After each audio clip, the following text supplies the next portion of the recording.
Hello guys, in today's video I'm gonna show you how to custom notification tones on Android phone. First then open settings and then just you need to find apps and then click apps again.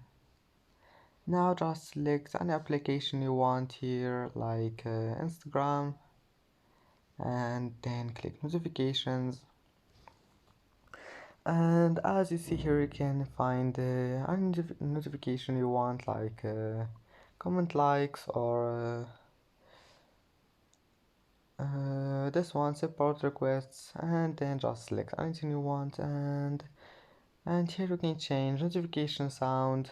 Click on it and select any ringtone you want, and then just go back. It will be saved and you can even take it from your device.